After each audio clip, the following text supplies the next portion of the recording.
Hello friends, எல்லோருக்கும் வணக்கம்.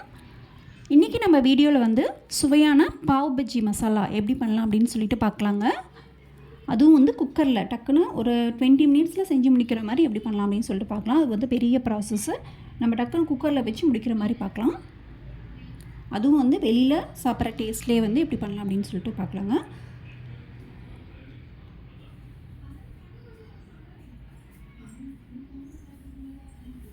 அது ஃபஸ்ட்டு வந்து ஒரு குக்கர் எடுத்துக்கோங்க, ஒரு பேனு. அதில் வந்து 2 டேபிள் ஸ்பூன் அளவுக்கு வெண்ணெய் விட்டுக்கோங்க. வெண்ணெய் இல்லைன்னா நெய் கூட யூஸ் பண்ணிக்கோங்க. அதுக்கப்புறம் கூட வந்து 2 டேபிள் ஸ்பூன் எண்ணெய் விட்டுக்கோங்க. இது கூடவே வந்து 1 டேபிள் ஸ்பூன் அளவுக்கு சீரகம் போட்டுக்கோங்க. அதுக்கப்புறம் பெரிய வெங்காயம் பொடியாக கட் பண்ணி 2 பெரிய வெங்காயம் போட்டுக்கோங்க.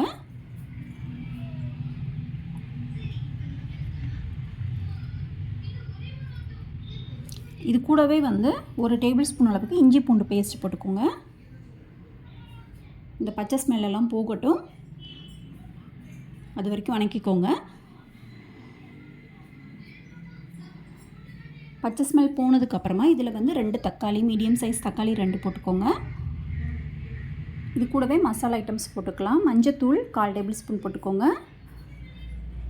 தனியாத்தூள் 1 டேபிள் ஸ்பூன், சீரகத்தூள் 1 டேபிள் ஸ்பூன்,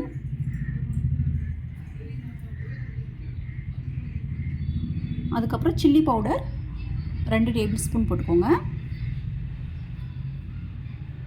காரம் வந்து கம்மியாக வேணும்னா இன்னும் கூட நீங்கள் 1 டேபிள் ஸ்பூன் போட்டுக்கலாம் சில்லி பவுடரு. அதுக்கப்புறம் பாவ் பஜ்ஜி மசாலா ஒரு 1/2 டேபிள் ஸ்பூன் போட்டுக்கோங்க. இப்போது இது வந்து நல்லா வதக்கிக்கோங்க. ஒரு 1/2 டம்ளர் அளவுக்கு தண்ணி ஊற்றிட்டு நல்லா வந்து சாஃப்ட் ஆகிற வரைக்கும் வதக்கிக்கோங்க.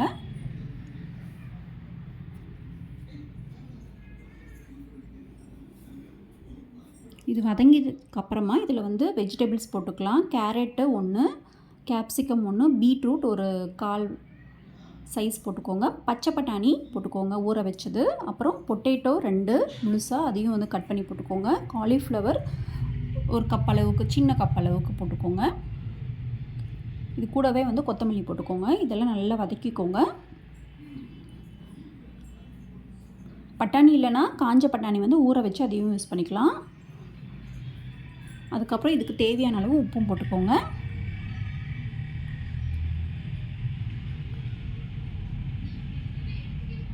ஒரு 5 நிமிஷம் நல்லா வதங்கட்டும் காயெல்லாம்.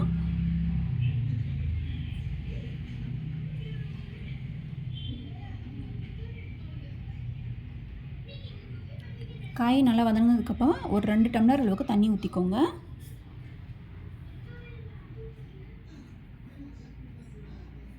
தண்ணி விட்டுட்டு க்ளோஸ் பண்ணிவிடுங்க குக்கரை. இது வந்து ஒரு 7 விசில் வரைக்கும் நல்லா வரட்டும். அப்போ தான் குழஞ்சி நல்லாயிருக்கும். விசில் வந்து விட்டு எடுத்தாச்சு. பாருங்கள், நல்லா வந்து வெந்துடுச்சு. இப்போ வந்து இதை வந்து நல்லா வந்து மசிச்சுக்கோங்க. நல்லா 7 விசில் வைத்ததுனால நல்லா வந்து மசிஞ்சிடும். ஃபுல்லாக வந்து நல்லா வந்து இந்த மாதிரி மசிச்சுக்கோங்க. பீட்ரூட் போட்டிருக்கனால அது வந்து கலர் வந்து அதிலே வந்து வந்துடும் நமக்கு. பாருங்கள், இந்த மாதிரி நல்லா வந்து சாஃப்டாக நல்லா எல்லாம் மசிச்சுக்கோங்க முடிஞ்ச வரைக்கும். இப்போ லாஸ்ட்டாக வந்து இதில் வந்து வெண்ணெய் ஆட் பண்ணிக்கோங்க, ஒரு 2 டேபிள் ஸ்பூன்.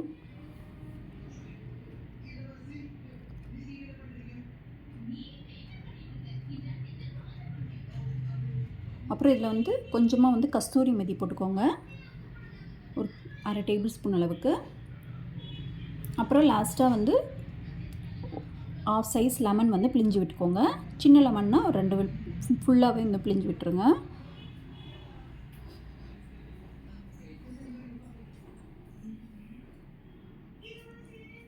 அவ்வளோதாங்க, ரெடி ஆகிடுச்சு நமக்கு பாவ் பஜ்ஜி மசாலா. இப்போ வந்து நம்ம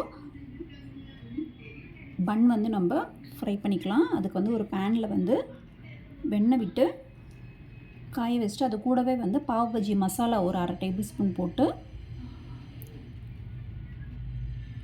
இந்த மாதிரி வந்து நல்லா மிக்ஸ் பண்ணிக்கோங்க வெண்ணெய் கூட. அதுக்கப்புறம் கொத்தமல்லி கொஞ்சம் போட்டு மிக்ஸ் பண்ணிக்கோங்க.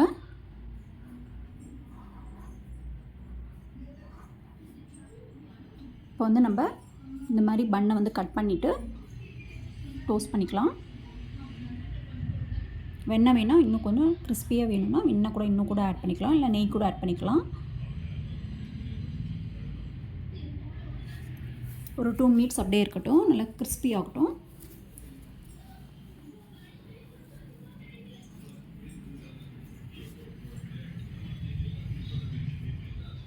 அவ்வளோதாங்க, பாவ் பஜ்ஜி மசாலா இன் குக்கர் வந்து ரெடி ஆகிடுச்சு.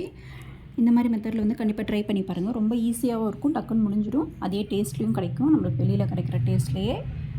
கண்டிப்பாக வந்து ட்ரை பண்ணி பாருங்கள்.